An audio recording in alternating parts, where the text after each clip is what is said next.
Welcome to my YouTube channel. आप सभी का मेरे यूट्यूब चैनल पर स्वागत है।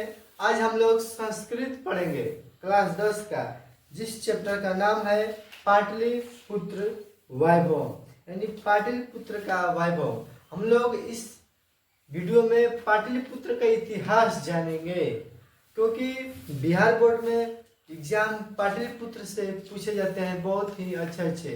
इस पाटलिपुत्र का इतिहास कितना वर्ष पुराना था।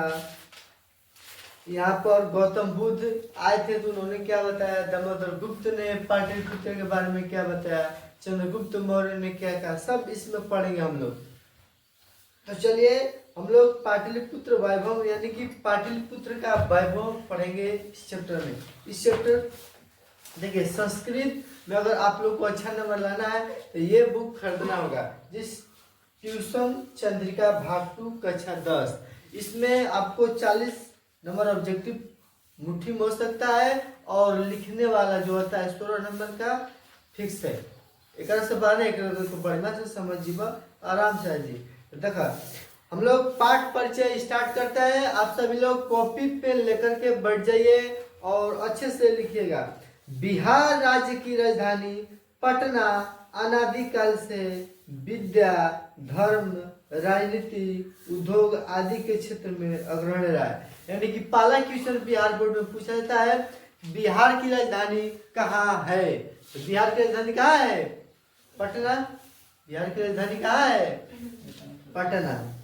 फिर उसके बाद महान शासक, बिहार में हमारे महान शासक थे। कौन? अशोक। महान अर्थशास्त्री एवं नीतिज्ञ चाणक्य इसी भूमि की देन है। जो हमारे अशोक थे, महान अर्थशास्त्री और नीतिज्ञ चाणक्य इसी भूमि की देन है। यहाँ पर विद्वान लोग भी, विदेशी लोग भी आए थे। मेगास्थनीज हो गए, हेनसांग हो गए, फहान हो गए तथा इति सिंह। देखिए, ये भी एग्जाम पूछता है कि पाटलिपुत्र में आए विदेशी यात्रियों का वर्णन कीजिए। ऐसे एग्जाम पूछेगा कि विदेशी यात्रियों का आए पाटलिपुत्र में जो आए थे उनका वर्णन कीजिए, चाहे नाम लिखे। तो क्या लिखेंगे? मेगास्थनीज, हेनसांग, फहान तथा इत सिंह आदि विद्वानों ने इसकी विशेषताओं की भूरी परी प्रशंसा की। मतलब ये जब भी महान लोग आए, विदेशी लोग आए बिहार के पाटलिपुत्र में, तो उन्होंने सब बताया कि बिहार की भूमि जहाँ पाटलिपुत्र में ऐसा है वैसा है, सब प्रशंसा किए। भूमि के बारे में बताया कि बहुत ऐसी है, हमने कभी ऐसा नहीं देखा था, तो सब प्रशंसा करने लगे। पतित पावनी, गंगा के किनारे बसा। पतित पानी, बच्चा बैठ जा सीधा, देखो नंबर नहीं आई थी, बात ही नहीं है। अरे सुते जा।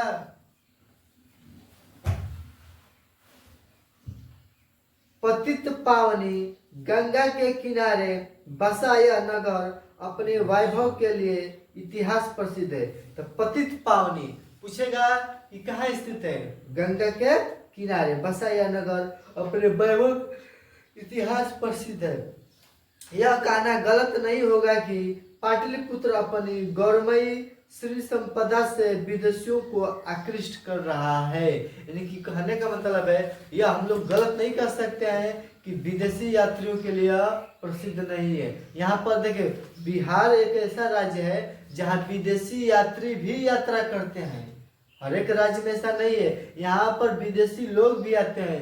मेगास्थनीज आए, फहान आए, हेनसांग आए, इति सिंह आए, यानी चीनी यात्री भी आए, नेपाली यात्री भी है, सब लोग आते हैं यहाँ पर। बिहार एक ऐसी भूमि है भारत की जहाँ पर विदेशी यात्री आकर के इस भूमि की क्या करते हैं? प्रशंसा करते हैं। ऐसा भूमि हमने कभी नहीं देखा।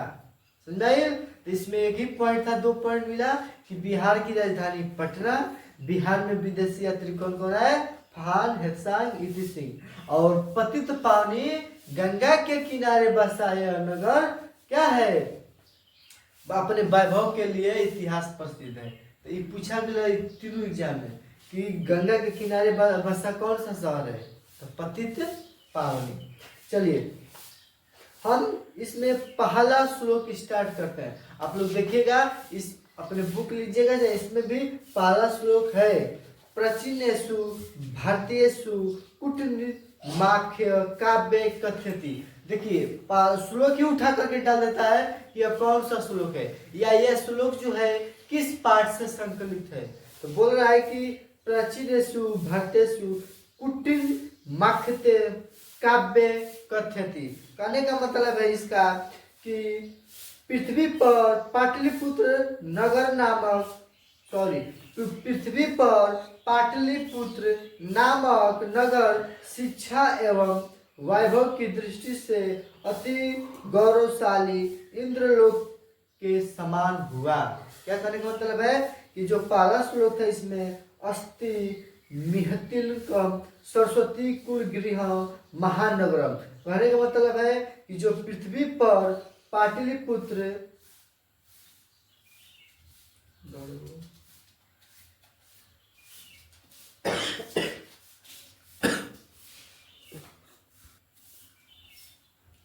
हम लोग पहला श्लोक स्टार्ट करेंगे। प्राचीनेषु भारतेषु कूटनीमाख्य काव्य कथ्यति। इसका कहने का अर्थ है प्राचीन भारतीय नगरों में अन्यतम पाटलिपुत्र गंगा के किनारे बसा एक महानगर हुआ। उसके बाद इस संबंध में दामोदर नामक कवि ने अपने कूटनीम काव्य में कहते हैं। यहाँ पर 2 क्वेश्चन मिल गया। बिहार बोर्ड में पूछा हुआ क्वेश्चन है कि जो पाटलिपुत्र है किस नदी के किनारे स्थित है, किस नदी के किनारे स्थित है। आप लोग कमेंट में बताइए। अभी हमने बताया कि जो पाटलिपुत्र था किस नदी के किनारे स्थित है, गंगा नदी। कौन सा नदी? गंगा नदी। उसके बाद दामोदर गुप्त ने किस काव्य में पाटलिपुत्र का वर्णन किया? कूटनीतम। किसमें? कूटनीतम में। आओ तो समझ में। तो चलो लिख दे तो फिर भुला जी बजा। लिखो पहले, काफी पेन ले लाओ। पहला पॉइंट था चैप्टर का नाम लिख देंगे।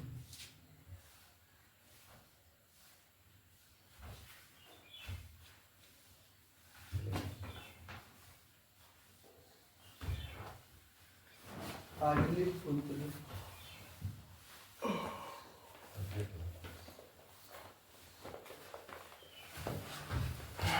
क्या तो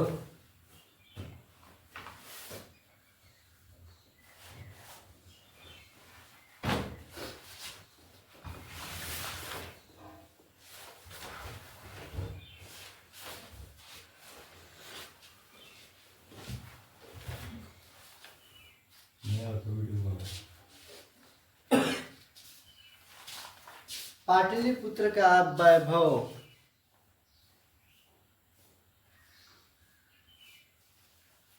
पाटलिपुत्र का वैभव पहला लाइन में क्या लिखेंगे?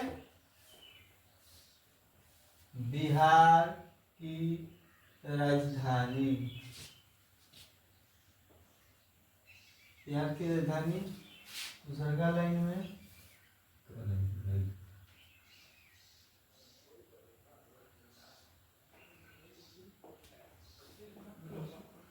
गंगा के किनारे बसा शहर।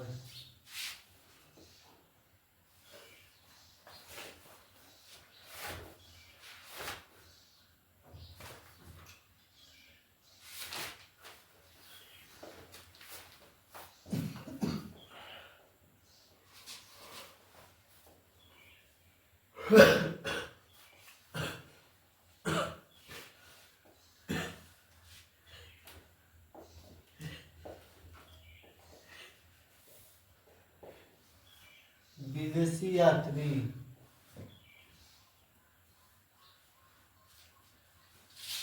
लगा। इतना चीज पढ़ने जाएंगे कि बिहार की राजधानी 5 मिनट पढ़ के 2 मिनट बोर्ड पर लिखा है। अगर आप लोग इसको बोर्ड पर जैसे तबियत डाउन है कह रहा है। देखिए पहला श्लोक का कौला है कि जो पृथ्वी पर किधर गया? पृथ्वी पर पाटलिपुत्र नामक नगर शिक्षा एवं वैभव की दृष्टि से अति गौरवशाली इंद्रलोक के समान है। आपसे पूछा जाता है कि कौन सा नगर शिक्षा एवं वैभव की दृष्टि से अति गौरवशाली इंद्रलोक के समान हुआ है। तो कौन सा नगर? पाटलिपुत्र। किसके लिए? शिक्षा और वैभव की दृष्टि से अति गौरवशाली है। आगे प्रस्तुत श्लोक। अब इस श्लोक में क्या है? तो श्लोक का है अस्ति मिहितलकम सरस्वती गृहम महानगरम नामना पाटलिपुत्रम परिभूत रंध्रम स्थानम। इसका कहने का मतलब है कि प्रस्तुत श्लोक के माध्यम से कवि दामोदर गुप्त ने पाटलिपुत्र की विशेषता के विषय में कहा। यानी कि पहला बात, पर इसका उत्तर लिख लो मुझे ना। बिहार की राजधानी पटना, गंगा के किनारे बसा शहर पाटलिपुत्र। कुट निगम के लेखक दामोदर गुप्त। विदेशी यात्री कौन थे? मेघास्थनीज।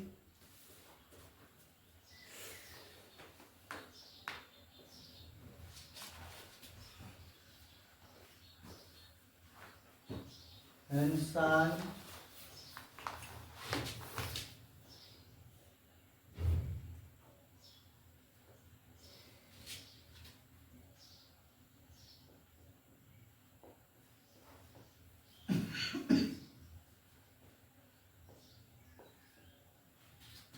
चलो पहला बात सबसे 2 नंबर पूछेगा। ये दामोदर गुप्त ने पाटलिपुत्र के बारे में क्या बताया? दामोदर गुप्त ने पाटलिपुत्र के बारे में क्या बताया? अब हम लोग पढ़ेंगे दामोदर गुप्त ने हमारे पाटलिपुत्र के बारे में क्या बताया। सुने ध्यान से, 1 घंटा क्लास में आराम से सुनबा तो हर 15 नंबर फिक्स। 4 गो ऑब्जेक्टिव और 4 गो लिखे वाला, 3 गो आएगा 2 नंबर के, या 10 से 12 नंबर। तो प्रस्तुत श्लोक के माध्यम से कवि दामोदर गुप्त ने पाटलिपुत्र की विशेषताओं के विषय में कहा है कि इनकी पाटलिपुत्र के बारे में कौन बता रहे हैं? दामोदर गुप्त। क्या बता रहे हैं? कि शिक्षा के क्षेत्र में इसका अन्यतम स्थान रहा है। आर्यभट्ट जैसे खगोल शास्त्री तथा चाणक्य जैसे विश्व प्रसिद्ध अर्थशास्त्री इसी धरती की उपज है। दामोदर गुप्त ने क्या बताया कि ये जो नगर है शिक्षा के क्षेत्र में इसका स्थान क्या है? उच्चतम है। कौन बतलाए? दामोदर गुप्त ने। किसके बारे में? पाटलिपुत्र के बारे में बतलाया। पहला लाइन क्या बोले कि जो नगर है, जो क्या है? नगर है, शिक्षा के क्षेत्र में इसका क्या है? उच्चतम स्थान है। आज भी पटना में जाएगा तो बड़े बड़े टीचर, वहां पर बड़े बड़े विद्वान, नालंदा विश्वविद्यालय था ना, उसमें कितना बड़का लाइब्रेरी रहे, जरा दल गए अंग्रेज जरा दालासन। तो इन्होंने बताया कि शिक्षा के क्षेत्र में जो हमारा नगर है पाटलिपुत्र क्या है? उच्चतम स्थान है इसका। उसके बाद इन्होंने बताया कि ये जो धरती है यहाँ पर आर्यभट्ट जैसे खगोल शास्त्री और चाणक्य जैसे विश्व प्रसिद्ध अर्थशास्त्री इसी धरती की देन है। यानी हमें बिहार पर गर्व होना चाहिए कि आर्यभट्ट जैसे और अशोक जैसे अर्थशास्त्री इसी धरती की देन है, यानी कि यहीं पर जन्मे हैं। इसका कहने का मतलब है। आगे तो अशोक जैसे महान शासक जिन्होंने अपनी वीरता तथा अहिंसा के सिद्धांत से विश्व को इस धरती की महानता को जानने के लिए आकृष्ट किया। कुछ ही समय पहले अशोक जयंती हुआ गया था, तो आप लोगों को पता हुआ कि अशोक एक महान शासक थे। अशोक के क्या थे? तो ये कहाँ के थे? बिहार के ही थे। तो कौन सा बता रहे हैं? दामोदर गुप्त। पाटलिपुत्र की विशेषता कर रहे हैं कि जो नगर है शिक्षा के लिए, शिक्षा के स्थान में उत्तम स्थान है। ये जो धरती है आर्यभट्ट जैसे खगोल शास्त्री और चाणक्य जैसे महान शासक खगोल शास्त्री इसी धरती की देन है, जो इसी धरती में क्या लिए, जन्म लिए। उसके बाद अशोक जैसे महान शासक जिन्होंने इस धरती की क्या बढ़ाई, शान बढ़ाई और अपनी वीरता और अहिंसा के सिद्धांत से विश्व को इस धरती से क्या किया, महानता को जानने के लिए आकृष्ट किया, मजबूर किया। सभी लोग को बिहार का नाम से आज अशोक को जाना जाता है ना, महान शासक के रूप में वो बिहार के ही थे। आगे आज भी सबसे ISPCS सबसे ज्यादा बिहार से ही निकलते हैं, तो लोग बिहार को गर्व चाहिए। सभी लोग बोलता है कि बिहारी गद्दार तो कमजोर है पढ़ने में, चाहे ऐसा लेवरई करता है वैसा करता है, कुछ नहीं है। अपनी ताकत को समझो। आज भी जब बिहारी पढ़ने लगता है तो उसके आगे कोई नहीं टिकता है। तो एक 100 बिहारी, एक बिहारी 100 पे भारी ना, एक बिहारी 100 पे भारी। देखा खिलाड़ी में भी देख लो, वैभव सूर्यवंशी हो गए, ईशान किशन, बिहार के खिलाड़ी सब आए। लगता है माने तो एक टीम एक तरफ बाकी टीम एक तरफ। तो वैभव सूर्यवंशी अपना 15 वर्ष का मात्र खिलाड़ी है, अपना पहला शतक 35 गेंद पर ही जोड़ दिया IPL में। तो चलिए अब हम लोग देखेंगे क्या और बताएं। अब दामोदर गुप्त क्या बोल रहे हैं कि जो पाटलिपुत्र है गंगा के किनारे बसा,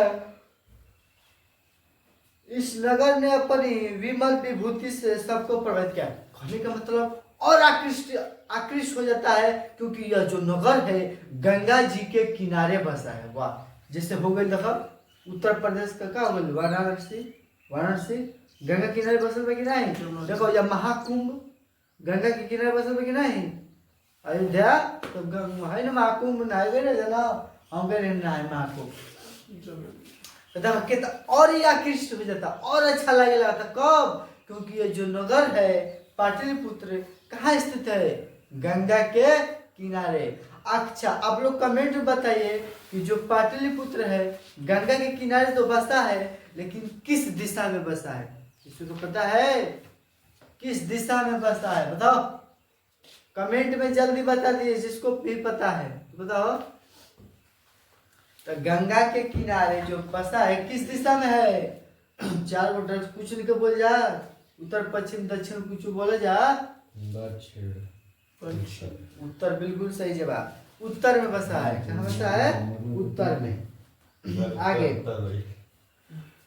इस नगर हो गया, सबकी प्रशंसा बटोरी। निष्कर्षतः कहा जाता है कि पाटलिपुत्र की अपनी अमर गाथाएं हैं जिसे कोई नकार नहीं सकता। ये सब कौन बता रहे हैं? दामोदर गुप्त जी बता रहे हैं कि पाटलिपुत्र की इतनी कथाएं हैं, इसको बताया नहीं जा सकता है। बहुत सारी कथाएं हैं, समझा। तो अगर आप लोग को एग्जाम में आ गया कि दामोदर गुप्त ने पाटलिपुत्र के बारे में क्या बताया, तो 5 मिनट उनके बारे में जाने क्या बतना, तो जितना बकनी हम सब के बतले रहे दामोदर गुप्त। तो क्या बतलाए पहले? दामोदर गुप्त ने पाटलिपुत्र के बारे में निम्नलिखित बात बताया। उन्होंने बताया कि ये जो नगर है शिक्षा के क्षेत्र में बहुत ही उत्तम स्थान है। यहाँ पर चंद्रगुप्त मौर्य और शास्त्री महान, उसके बाद अशोक नामक जैसे महान शासक और शास्त्री इसी धरती की उपज है, यानी कि यहीं पर उन्होंने जन्म लिया। और ये जो हमारा पाटलिपुत्र है गंगा के किनारे बसा एक नगर है, जो कि और शोभा देता है क्योंकि यह गंगा किनारे बस गया है। और इन्होंने बताया कि इसकी इतनी गाथाएं कि हम लोग इसकी प्रशंसा करते करते थक जाएंगे, फिर भी खत्म नहीं होगा। अतः अपने आप में पाटलिपुत्र एक महानगर है। समझा गई? तो लिखे देव तो के दोनों में मिल जी 5 लाइन 4 लाइन लिखल आई बुक कुछ छोड़ के तक मिली। तो यही सब लिखना है। आगे सब लगभग 3-4 साल ही पूछ रहे एग्जाम में। चलो अब दूसरा का लाइन पढ़ते हैं। जब तो आप लोग का पहला श्लोक का क नंबर खत्म हो गया। अब पढ़ेंगे हम लोग दूसरा श्लोक बोल रहा है इतिहासे श्रूयते यत् ग्रंथे साधारण स्मृति। और इसमें कहने का मतलब है कि इतिहास में सुना जाता है। अब बच्चा बढ़िया से बैठ जा, सुनले बतिया याद आई। तो गंगा के किनारे बस आई लिखे नहीं है ना। चलो आगे देखो, अब यहाँ से भी पॉइंट मिलेगा 2-3 गो। का लिखा था लो अभी निकल गए लिख के बाद लिख लो 2 मिनट और फिर सुन अच्छा से। बोला है कि इतिहास में सुना जाता है, दूसरा का श्लोक पढ़ रहे हैं। इतिहास में सुना जाता है कि भगवान बुद्ध के समय गंगा नदी के तट पर पाटिल नामक ग्राम अवस्थित था। अब देखिए अब इम्पोर्टेंट चैप्टर स्टार्ट होता है यहाँ से। अब हम लोग किसकी बात कर रहे हैं? भगवान बुद्ध की। भगवान बुद्ध की इमारत है ना, महावीर मंदिर है ना। हम लाए थे फोटो जब रही पढ़त सरस्वती शिशु मंदिर में एक क्लास शायद, तो गए रही कुल महावीर तारामंडल सब घूमने जा, तो महावीर मंदिर भी घूमने जा। ओकर में दे तरह से थी मूर्ति एकदम पियर है कि सोना के है, आ ले लानी खरीद लानी 50 रुपये के। एगो ताजमहल खरीदनी 50 रुपये के। देखो तो इतिहास में सुना जाता है कि भगवान बुद्ध के समय, किसके समय? भगवान, देखो बुद्ध को भगवान मानता है। आजकल आदमी को भी भगवान मानता है, ऐसा ऐसा काम करके जाते हैं धरती पर। तो भगवान बुद्ध के समय गंगा नदी के तट पर पाटिल नामक ग्राम स्थित था। देख लो अब भगवान बुद्ध आ गए स्टार्ट।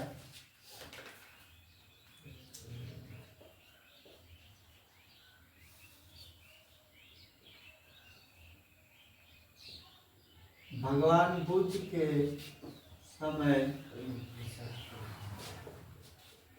गंगा के किनारे बसा, गंगा के किनारे चाहे गंगा के तट पर बसा। पढ़े के मन नहीं पढ़े नहीं पढ़ो तो हमारा तो पाटली नामक कोरम पूरा करेगा नामक ग्राम अवस्थित था। भगवान बुद्ध के समय गंगा के किनारे बसा। अब तक पाटलिपुत्र नहीं, पाटिल नामक ग्राम अवस्थित था। कौन था? पाटिल नामक ग्राम अवस्थित था। पाटिल पड़त हुआ पाटिल पाटिल पाटली है, पाटली नामक ग्राम अवस्थित था। किस अब पूछेगा कि गंगा के किनारे पाटली नामक ग्राम अवस्थित था किनके समय? तो भगवान बुद्ध ने क्या बताया? चाहे भगवान बुद्ध ने बताया कि गंगा के किनारे बसा कौन सा ग्राम अवस्थित था? ग्राम कौन सा ग्राम? पाटली ग्राम। तो अब देखो पाटलिपुत्र नहीं, अब पाटली ग्राम बतेगा। और इनका समय ई नाम हो गए, पाटलिपुत्र का नाम बदल के अब क्या हो गई? पाटली ग्राम। आगे पढ़ के जहाँ भगवान बुद्ध कई बार आए थे। अब यहाँ से स्टार्ट होता है कि भगवान बुद्ध पाटलिपुत्र के बारे में क्या क्या वर्णन किया। तो लिखेंगे आप हम लोग कि भगवान बुद्ध के समय गंगा के किनारे बसा एक पाटिल नामक ग्राम अवस्थित था, जहाँ भगवान बुद्ध कई बार आए थे। जैसे जिसको एक गांव पसंद हो जाता है, जैसे हमने के गांव में जाए के बाटे की गांव में कह ले जाते हैं जाते नहीं कि नहीं। यही तरह भगवान बुद्ध के जो पाटली ग्राम रहे बहुत ही पसंद आ गए, तो वो कई बार गए ना था। वही लिख रहा है कि भगवान बुद्ध कई बार यहाँ आए थे, उनके द्वारा कहा गया था। अब वहां गए थे तो कुछ कहे ही होंगे, कहो वहां गएंगे गाँव में, हमने गाँव में तो कुछ नहीं, दोस्त ने कहा बेटा वही तो जब गाँव में कई बार आए थे तो वहां पर वो कह करके गए थे कि यही गांव महानगर होगा। सही बात होगा कि नहीं? यानी भगवान मान होंगे, यानी बात तो सत्य होगा। हमने कहे कि जो कहानी है आने वाले समय में सबसे अच्छा गांव होगा। वही तरह वो बतेगा कि जो पाटली ग्राम है, छोटा सा ग्राम है, ये आने वाला समय में एक महानगर होगा, इसका नाम चर्चित होगा। वही बोल रहा है। लेकिन लड़ाई झगड़ा अगिंदा बाढ़ के भय से घिरा रहेगा। क्या क्या बता रहा है? यह नगर तो महानगर होगा एक दिन, लेकिन यहाँ पर लड़ाई झगड़ा भी होगा, अगिनदा भी होगा। सुना था? उसके बाद बाढ़ भी आएगी, आदि से घिरा हुआ रहेगा। देखो पटना में बाढ़ होता कि नहीं, उधर लड़ाई मारपीट होता कि नहीं, उधर अगिंदा होता कि नहीं, तो यही सब बतलाए। तो सही बात बता रहे भगवान बुद्ध, तो बताओ तो यही सही बात हो। तो भगवान बुद्ध के समय गंगा के किनारे बसा एक पाटली नामक ग्राम स्थित था, और वहां पर ये जो भगवान बुद्ध थे कई बार आए थे, कई बार आए थे, और उन्होंने कहा था कि यह जो नगर है एक दिन महानगर होगा। क्या होगा? महानगर होगा एक दिन, तो महानगर होगा। उसके बाद क्या बतलाया? लेकिन महानगर तो होगा, लेकिन यहाँ पर लड़ाई झगड़ा, अगिंदा और तथा बाढ़ से भी यह घिरा रहेगा। आप तो बात समझ में, तो लिख ले कि नहीं भगवान बुद्ध का कहना पाटलिपुत्र के बारे में।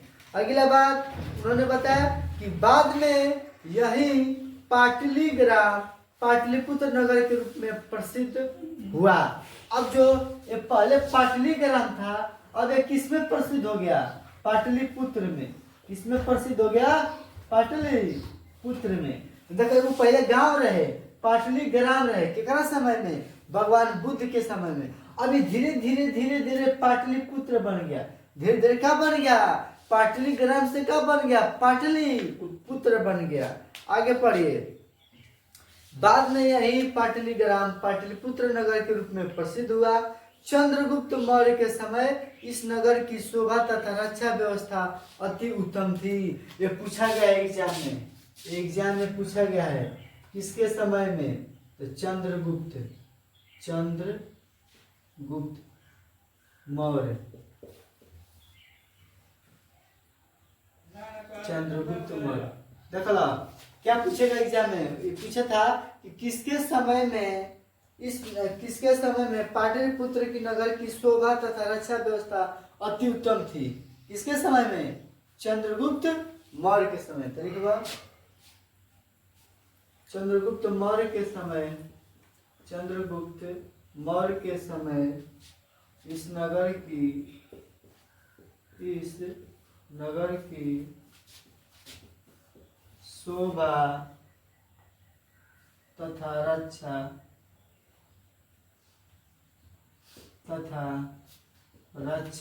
व्यवस्था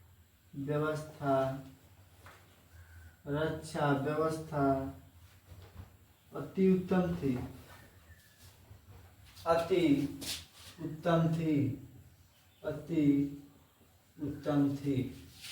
उसके बाद जिसका वर्णन यूनानी राजदूत मेगास्थनी ने अपनी आत्मकथा में लिखा। इस नगर की संप्रदाय और अधिक थी। चलिए, यूनानी राजदूत लगभग 3-4 बार पूछा गया है कि यूनानी राजदूत कौन था? यूनानी राजदूत इस बार 2026 के बिहार बोर्ड में भी आया है कि यूनानी राजदूत कौन था? यूनानी राजदूत कौन था? मेगास्थनीज।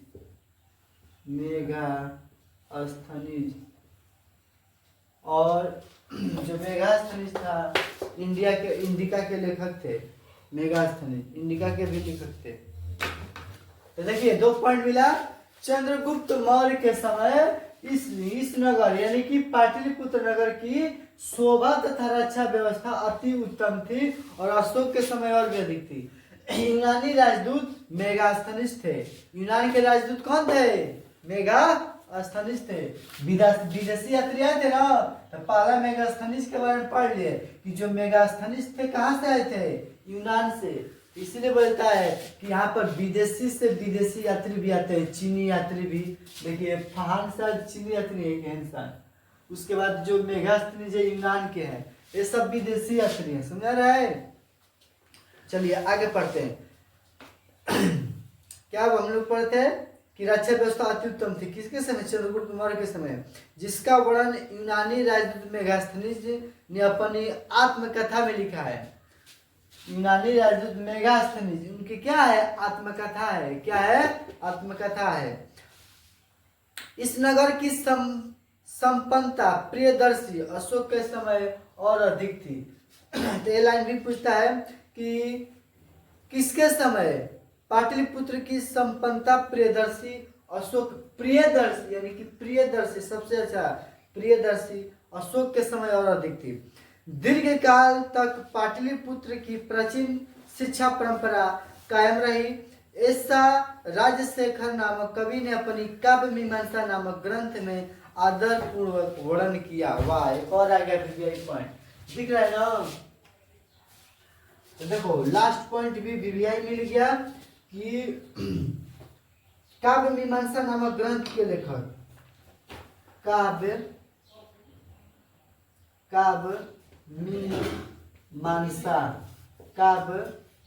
मीमांसा नामक ग्रंथ।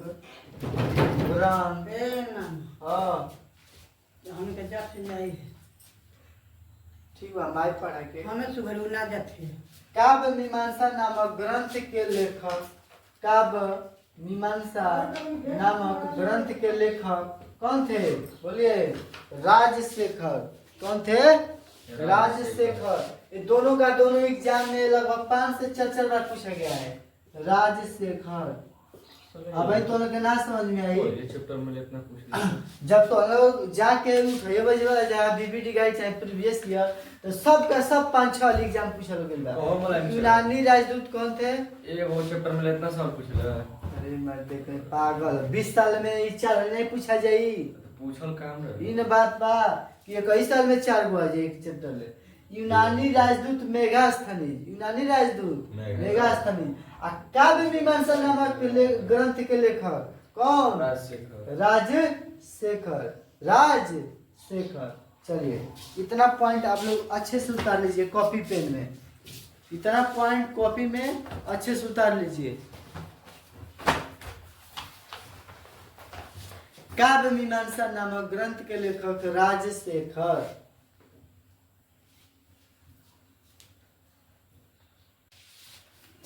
श्लोक नंबर 2 का ख पढ़ेंगे। इसमें क्या है कि पाटलिपुत्र नगर में, जो पाटलिपुत्र नगर था, इस नगर की विशेषता पर प्रकाश डाला गया है। दूसरा श्लोक में क्या था कि पाटलिपुत्र नगर की विशेषता के बारे में वर्णन किया गया है, वर्णन डाला गया। यह नगर प्राचीन काल से शिक्षा का केंद्र रहा है। कौन नगर? पाटलिपुत्र नगर। शिक्षा का केंद्र। पढ़ने का मतलब कि यहाँ पर शिक्षा का एक केंद्र बन गया। शिक्षा का एक केंद्र बन गया, यानी कि हर एक जगह से लोग आते हैं यहाँ पर पढ़ने। केंद्र का मतलब ये सेंटर कि सभी लोग से जुट के कहाँ आते हैं? यहाँ पर पढ़ने आते हैं, इसलिए इसको शिक्षा का केंद्र कहा जाता है। अगला बात, यहाँ उपवर्षों पाणिनि, वररुचि, पतंजलि जैसे विद्वानों ने अपनी अन्यतम रचनाओं से विश्व के प्रसिद्ध पाई। पूछा जाता है एग्जाम में कि पाणिनि के लेखक कौन है, वररुचि, पतंजलि के सब विद्वान के लेखक कौन है।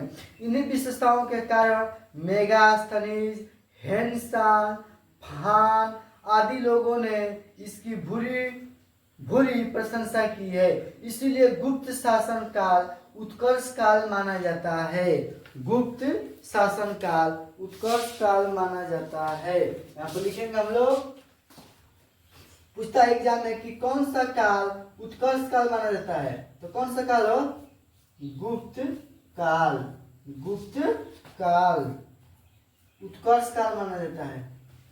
गुप्त काल उत्कर्ष काल माना जाता है। जो गुप्त काल है, उत्कर्ष का मतलब वो खुशी। उत्कर्ष का मतलब खुशी। आगे, इसीलिए गुप्त काल, गुप्त शासन काल इसको लिखो।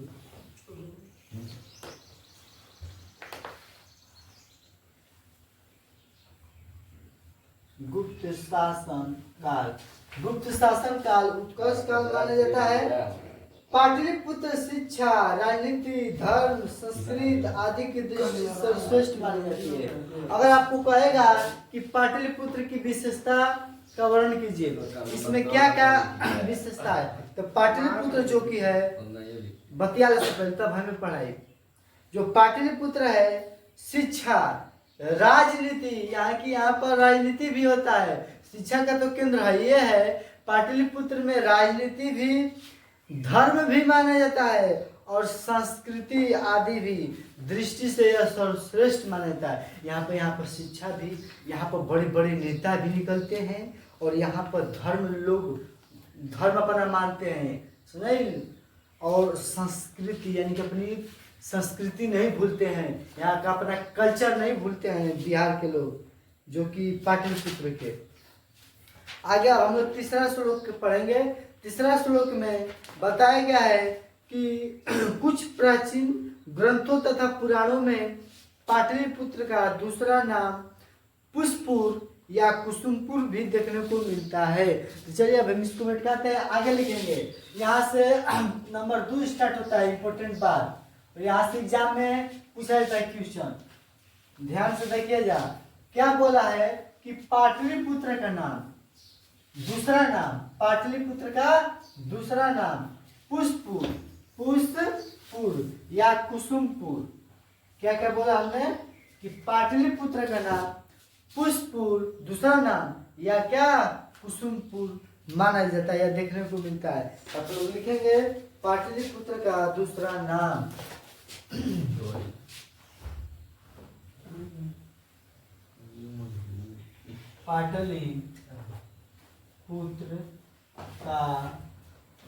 पाटलिपुत्र का दूसरा नाम, पाटलिपुत्र का दूसरा नाम बोला पुष्पुर। कितना समझा ले भाई, नहीं कोई शांत रहे सब। पुष्पुर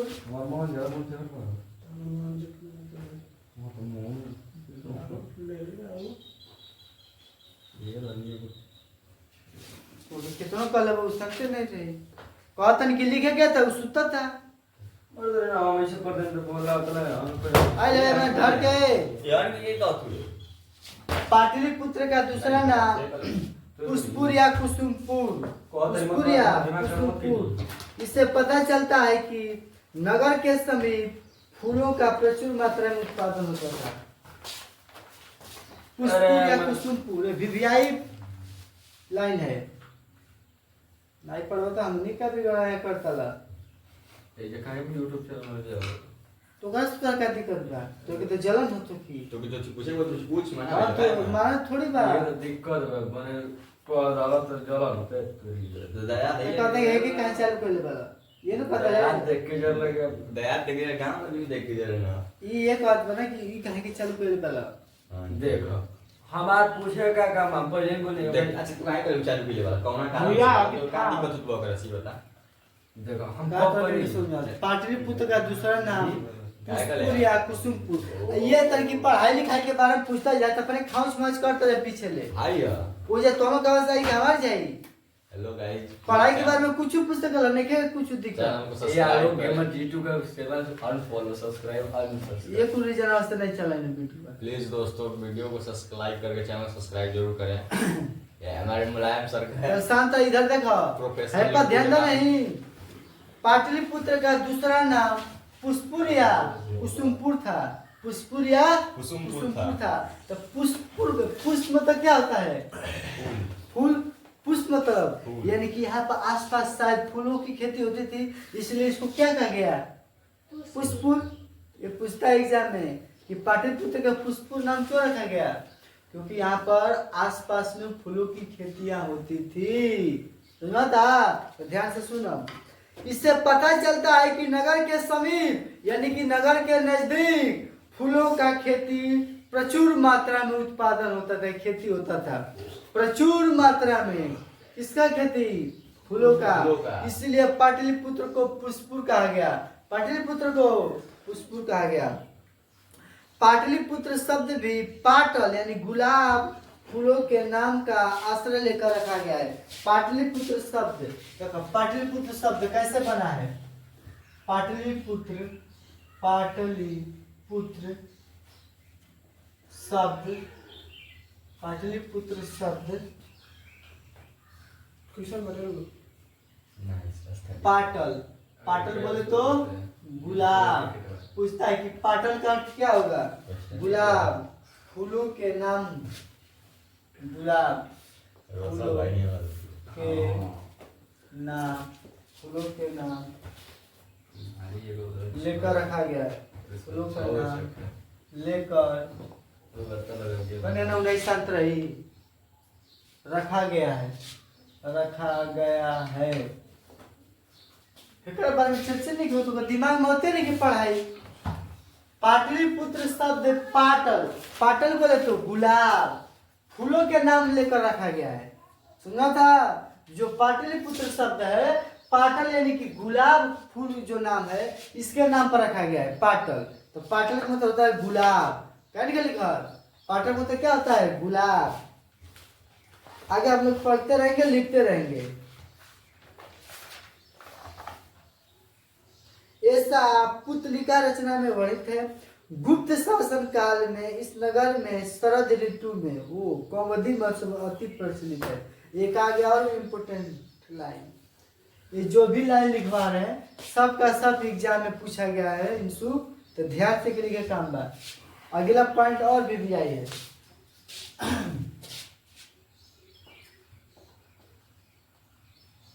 गुप्त शासन काल में शरद ऋतु में शरद बोले तो क्योंकि पता है शरद माने ये नहीं क्या पता हो शरद नहीं क्या पता हो गया शरद मतलब सर्दी ना ठंडा का मौसम शरद ऋतु में दशहरा देखने वाला जा कब आएगा ठंडे में ना अग्नि चादर लेके जाए लगे ना महाभारत रामायण देख जाती है तो वही बोला है कि गुप्त शासन काल और शरद ऋतु में कौमुदी महोत्सव वही बोल रहा है दशहरा को कौमुदी ये मेरे को है का छोड़ दूं महोत्सव अरे लोग शांत रहो कौमुदी महोत्सव अति प्रचलित था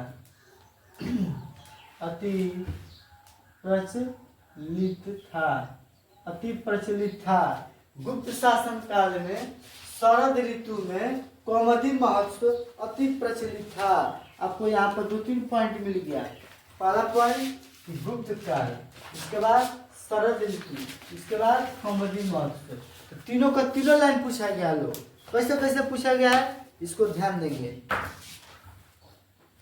सभी लोग लिख लिए यस सर पूछेगा कि किस काल में शरद ऋतु में कौमुदी महोत्सव मनाया जाता है गुप्त शासन काल में पहला हो गया दूसरा क्या पूछेगा गुप्त शासन काल में शरद ऋतु में कौन सा महोत्सव मनाया जाता है कौमुदी महोत्सव कौन कौमुदी महोत्सव आगे बोलेगा कौमुदी महोत्सव गुप्त शासन काल में किस ऋतु में मनाया जाता है शरद गर्मी ठंडा बरसात ये था लिखा लगा का तो मनाया जाता है कहाँ मनाया जाता था ना अति प्रचलित था ऐसे एग्जाम ऑब्जेक्टिव ये थोड़ी लाइन में धके पूछेगा वो अपने से न बना के देगा आपको बस सुनाना एक बार देख लेना कैसे सवाल ऐसे पढ़ते पूछेगा कि कौमुदी जो महोत्सव है गुप्त शासन काल में किस ऋतु में मनाया जाता है तो शरद ऋतु में तो 3 गो यहाँ से ऑब्जेक्टिव पूछता है आगे हम लोग पढ़ेंगे गुप्त शासन काल में इस नगर में शरद ऋतु में कौमुदी महोत्सव मनाया जाता है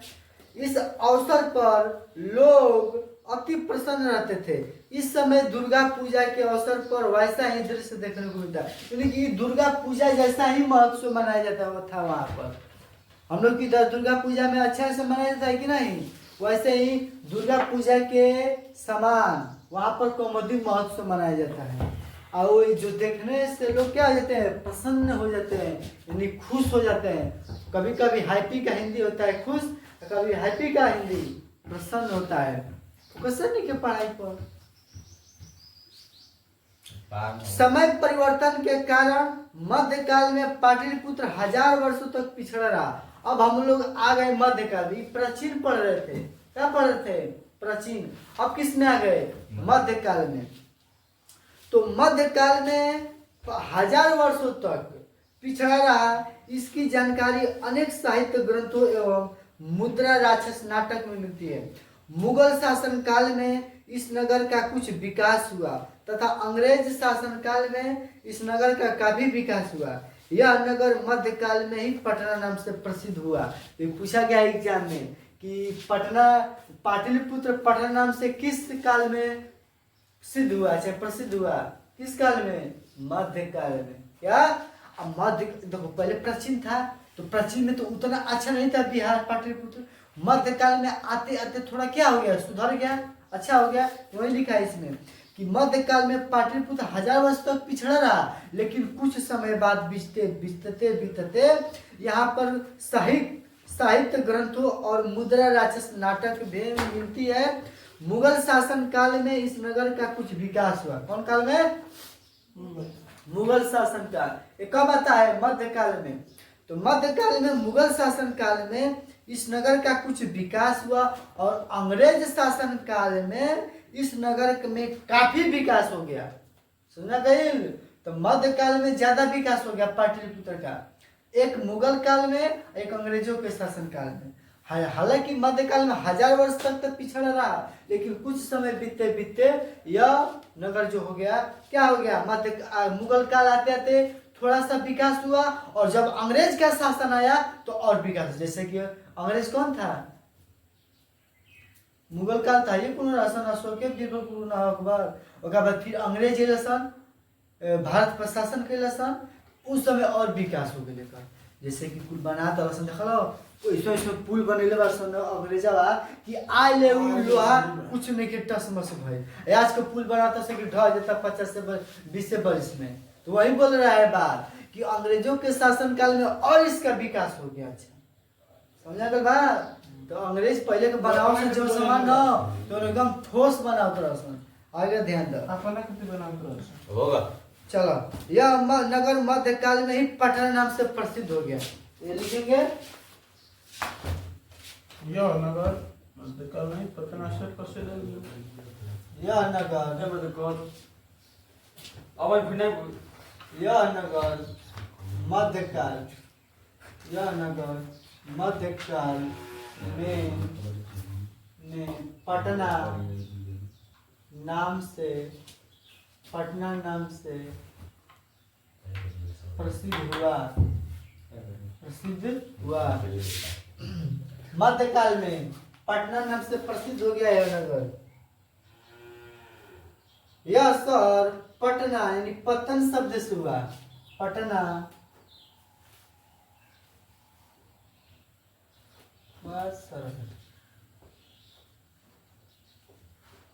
पटना पतन शब्द से बना है। पटना जो है पतन शब्द से बना है। ये भी एग्जाम में पूछा गया है कि पटना किस शब्द से बना है? पतन। ध्यान दीजिएगा, पटना किस शब्द से बना है? तो पतन शब्द से बना है।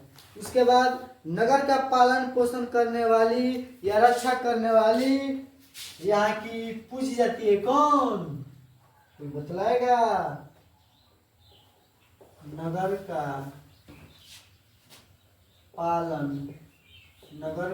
पालन करने वाली या रक्षा करने वाली पटन देवी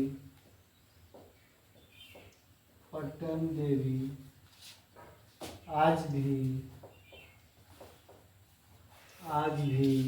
पूजी जाती है। आज भी पूजी जाती है।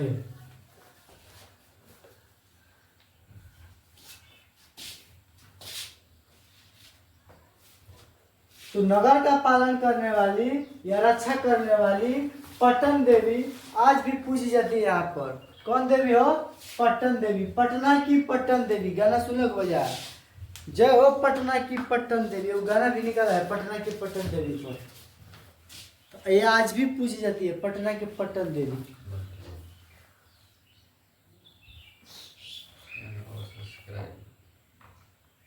पटना की पटन देवी। वीडियो को लाइक कर दो, चैनल सब्सक्राइब। आगे ध्यान दो। अब हम लोग श्लोक नंबर 4 पढ़ेंगे।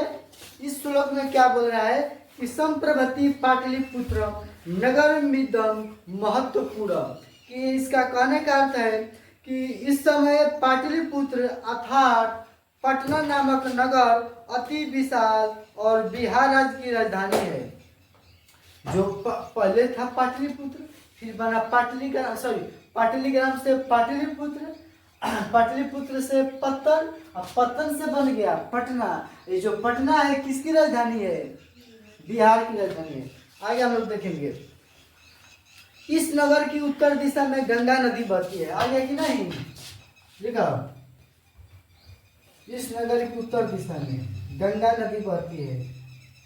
इस नगर यानी कि पटना ना, पटना के उत्तर में, पटना के उत्तर में गंगा नदी बहती है। लिखवा अलग। पटना के उत्तर में गंगा नदी इस बहती नगर है। के उत्तर में पटना के उत्तर दिशा में गंगा नदी बहती है। अब दिमाग हैंग करते तो हम क्या करें? शुरू करा कि इस नगर के हम उत्तर पढ़े नहीं है ना बुकवा ना। इस नगर तो इक्यावन नगर, पटना नगर। दिल्ली नगर कि पटना नगर पड़ता है। तो पटना के उत्तर में गंगा नदी बहती है। इस नगर आगे देखो। इसके ऊपर एशिया महादेश का सबसे लंबा पुल। अब देखो इसके ऊपर यानी कि पटना के ही ऊपर, इसके ऊपर एशिया महादेश का सबसे बड़ा पुल, एशिया महादेश का सबसे, एशिया महादेश का सबसे लंबा पुल, एशिया महादेश का सबसे लंबा पुल। आप लोग कमेंट में बताइए एशिया महादेश का सबसे लंबा पुल क्या होगा? 1 मिनट का समय देते हैं। कमेंट में जो आगे उत्तर देगा उसको आलोक इनाम देगा। एशिया महादेश का सबसे लंबा पुल क्या होगा? पता है? नहीं पता तो लगे। हावड़ा ब्रिज। एशिया महादेश का सबसे लंबा पुल तू बताओ। गांधी सेतु। बिल्कुल सही जवाब, गांधी सेतु। खाली हाथ चिप पर बोलोगे गांधी सेतु ने के सुने? सोन नदी पर जौन बा गांधी पुलवा, गांधी सेतु जो गए पटना के नहीं जा भाई। आज ले राम बोले गांधी सेतु, पटना। गांधी सेतु बसा है। एशिया महादेश का सबसे लंबा पुल गांधी सेतु, बोले तो गांधी पुल, जो कि 5 किलोमीटर लगभग है। सोन नदी पर हो जब पुला बनल है वही हां बोले कहिए अरे कहत हो 5 किलोमीटर दूर गांधी सेतु। आगे देखा। जाती पटना में लाएंगे घूम ले। अब और आता है इसके बाद इम्पोर्टेंट, और रेल पुल का निर्माण हो रहा है। देखो हो नहीं रहा, हो गया है। इस पर रेल का भी निर्माण हो गया, सुना है ना? रेल चलती है। आगे हम लोग पढ़ेंगे और भी आगे एक अच्छा क्वेश्चन 2 नंबर में पूछा जाता है कि इस नगर में उत्कृष्ट संग्रहालय, मतलब कि प्रसिद्ध पूछेगा कि पटना के प्रसिद्ध स्थलों के नाम लिखे। कैसे पूछेगा 2 नंबर में कि पटना के दर्शनीय स्थलों के नाम लिखे।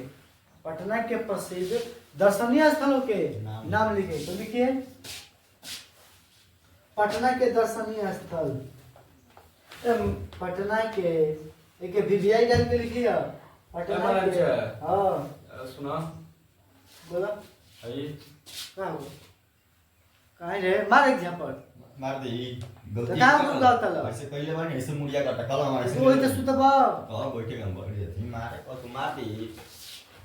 पटना के दर्शनीय स्थल, पटना के दर्शनीय स्थल। आगे ध्यान दो। अब दर्शनीय स्थल में क्या क्या आएगा हो?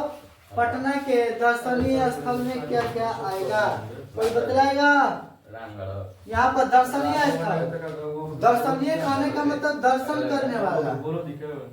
दर्शनीय करने का मतलब क्या हुआ? दर्शन करने वाला। दर्शनीय स्थल का मतलब क्या हुआ? दर्शन करने वाला। तो क्या क्या हुआ यहाँ पर है दर्शन करने वाला? बोला जा। तारामंडल, गोलघर, सब लिखो। दर्शनीय स्थल में पहला नंबर लिखो संग्रहालय। चलो हमको अभी आगे वीडियो परमिशन ले बुलाएंगे आप। आइए दिखाओ के मलाम च देख लो बात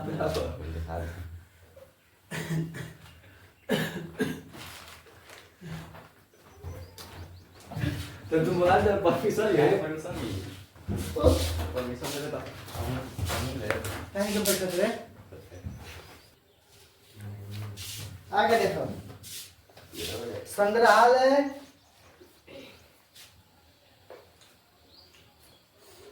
उच्च न्यायालय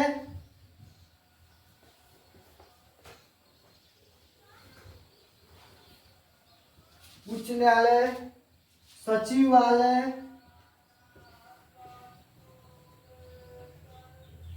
सचिवालय गोलघर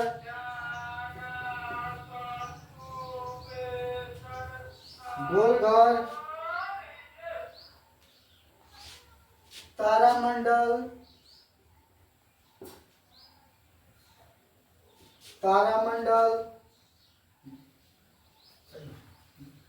महावीर मंदिर मुझे तो गोली अपना कुछ बोल के देखो महावीर मंदिर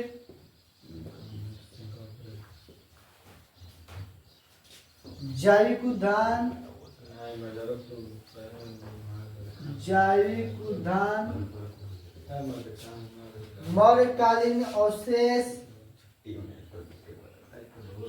मौर्यकालीन अवशेष ये तना का 2 नंबर में आई 2 नंबर में तरी कमे न रही छुट्टा कौन है छे हाँ कहीं ना कि एक तो पेन मिलेगा थोड़ा लीड खत्म हो गया पेन देखा गूगल कौन हमारे के लेके जाए यूट्यूब चैनल संग्रहालय उच्च न्यायालय सचिवालय गोलघर तारामंडल महावीर मंदिर जैविक उद्यान मौर्यकालीन अवशेष इत्यादि हम लोग तब चेक कर लेंगे कुछ ना और तन्ने के कलम हम लोग भाई में किताब निकाल लो जी कॉपी निकाल लो कुछ निकल ला सु ना करो यार कहां तले अरे वो एक और तनी कलम नहीं है ओई में कोनो लिख तो ले क्या मैं से एक तो पेन देख के ले कब ने दे कलम चल बैठ तो तक YouTube चालू तो दे दी हमारे इत्यादि मरिया फाड़ी छिद्र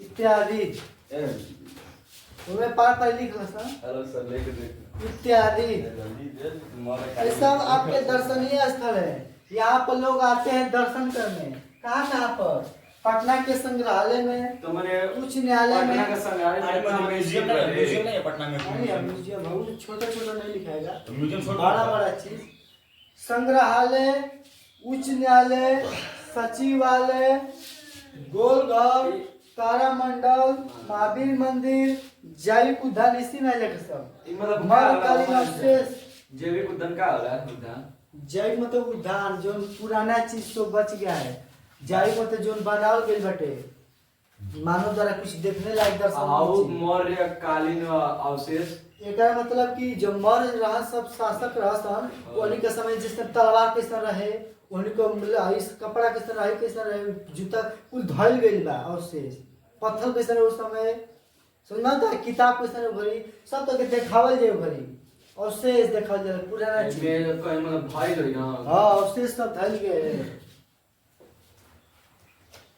अवशेष का मतलब सामान तो मौर्यकालीन के समय से जो सामान था उसको बोलते हैं अवशेष पैसा पहले देख के जगह इसके बाद एक और इम्पोर्टेंट बस आएगा कि खत्म हो जाएगा ऊपर से निकाल लो तो देखा चलिए एक और अच्छा क्वेश्चन है ये भी 3-4 बार पूछे लोग बड़ी में ज्यादा पूछे लोग भाई देखो पैसा नहीं छोड़ी देखो पटना नगर में ये तो ध्यान देते नहीं कब तक कॉल कर दिया और ये शांत रहो बच्चा पटना नगर में यूट्यूब चैनल सिख संप्रदाय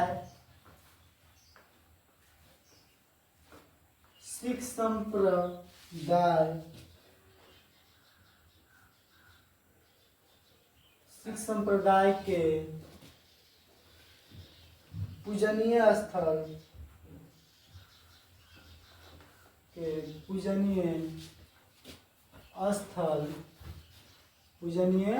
स्थल गुरुद्वारा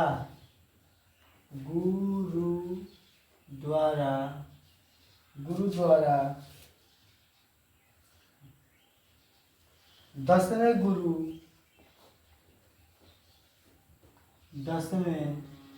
गुरु गोविंद सिंह, गुरु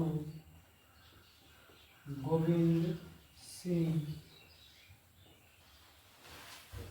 का जन्म स्थान है।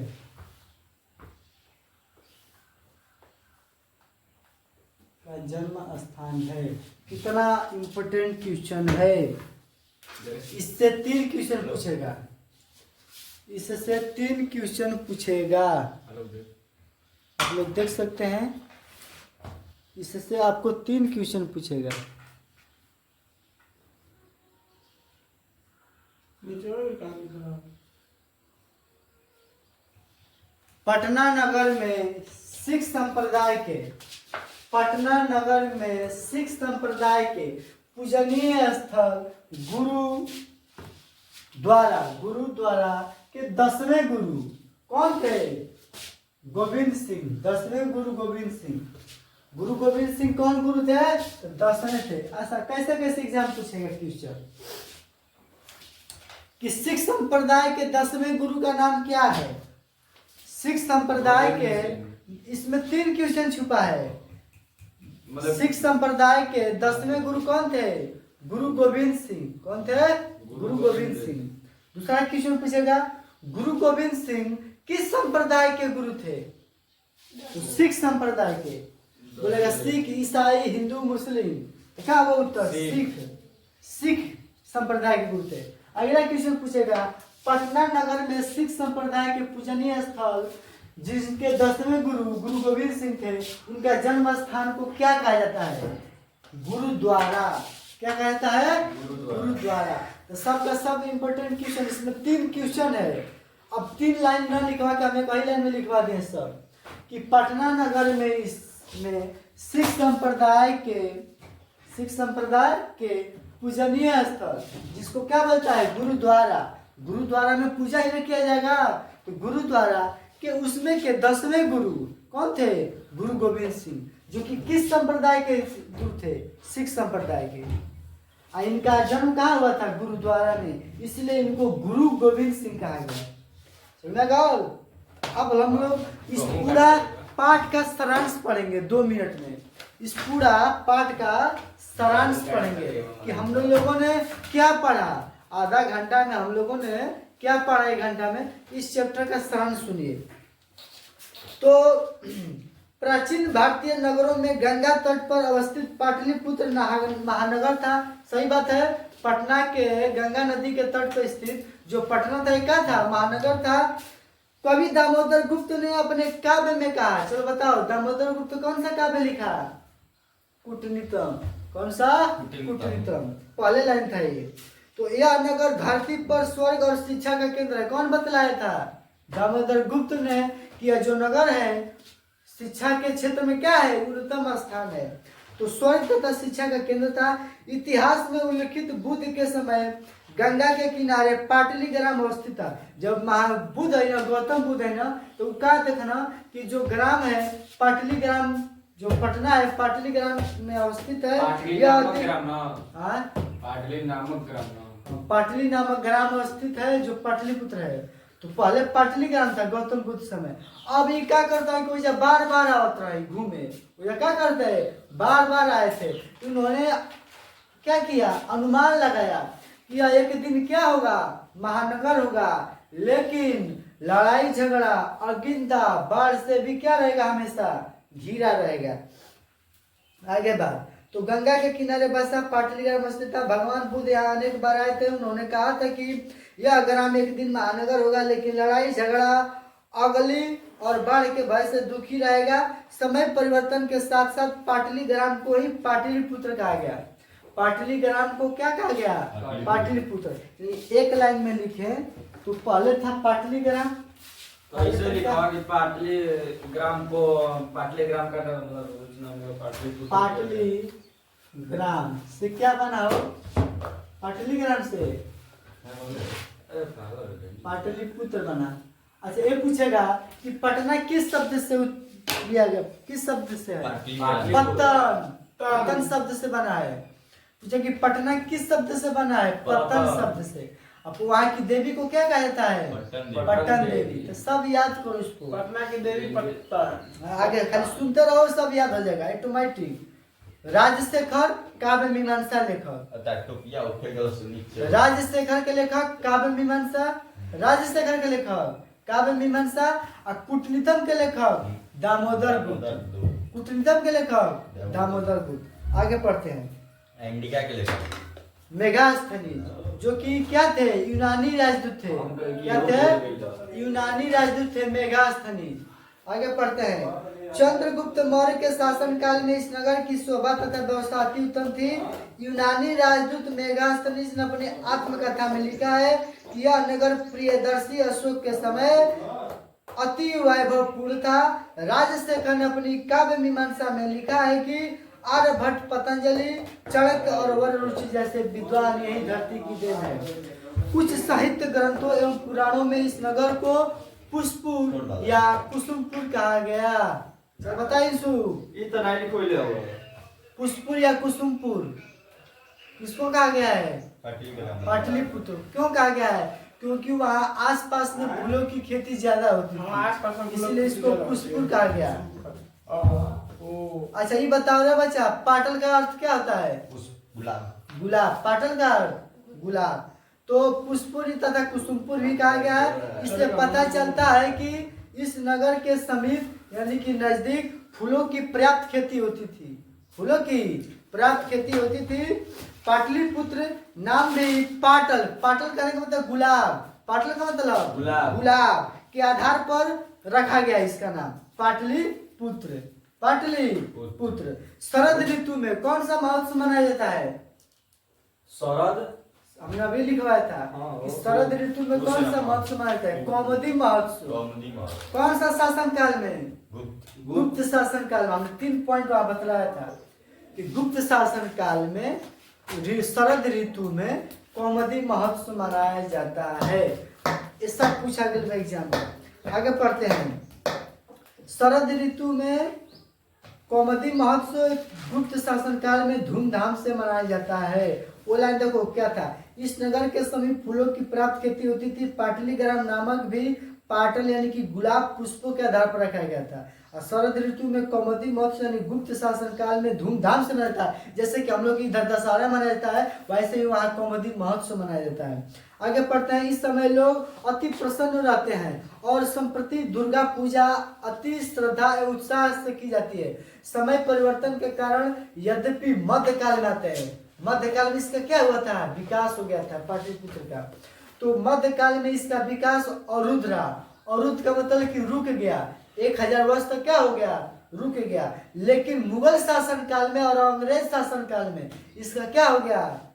उद्धार किया गया, विकास हुआ। अंग्रेज शासन काल में इस नगर की काफी विकास हो गया। मध्यकाल में तो इसका रुक गया 1000 वर्षों तक, लेकिन धीरे धीरे जब मुगल शासन काल आया तो इसका विकास हुआ। फिर धीरे धीरे जब अंग्रेज आया तो इसका और विकास हो गया। यही बात था। आगे मध्यकाल में ही यह नगर पटना नाम से प्रसिद्ध हो गया। लिखवाए थे कि यह नगर पाटल पाटलीग्राम था या पाटलिपुत्र था, कौन सा काल में पटना बना? तो मध्यकाल में पटना नाम से प्रसिद्ध हो गया। पटना यानी कि पत्तन, जिसको बोलते हैं बंदरगाह।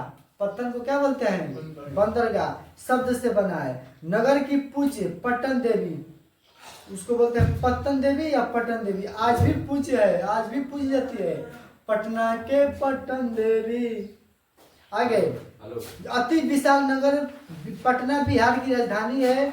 दिनानुदिन इसका विस्तार होता जा रहा है। इस नगर के उत्तर में गंगा नदी बहती है। इस नगर के उत्तर में गंगा नदी बहती है।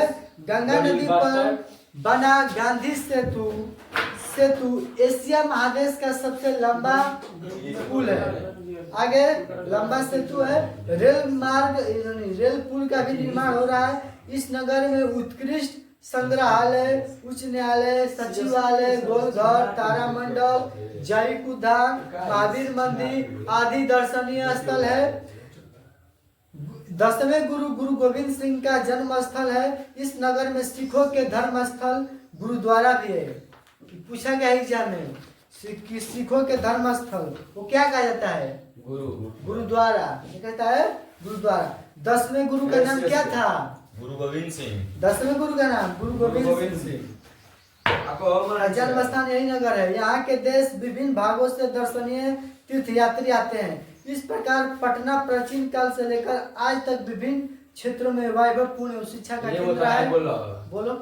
एशिया जो मतलब वो एशिया महादेश का सबसे लंबा पुल गांधी सेतु है। उस पर रेल मार्ग का निर्माण हो चुका है। हो चुका है। ये बनाए बोलो तो हम लोग ने अंदर में कहाँ पर दिमाग रखा मसाला। अब वही खुली देखिए जो संस्कृत का चंद्रिका था, हम लोगों ने पाटलिपुत्र का वैभव समाप्त कर दिया एक घंटे के वीडियो में। अगर आप लोगों को वीडियो अच्छी लगी हो तो लाइक कीजिए, सब्सक्राइब कीजिए और अपने दोस्तों के पास भी शेयर कीजिए। मिलते हैं नेक्स्ट वीडियो में। अगर ऐसे ही कंटेंट चाहिए तो आप लोग कमेंट में लिखिए यस सर, आप ऐसे ही पढ़ाते रहिए और ऐसा ही वीडियो डालते रहिए। आप लोग बस कमेंट में हमको राय दीजिए अपना कि क्या आप लोग को अगला चैप्टर का चाहिए जिसका नाम है अलस कथा। धन्यवाद।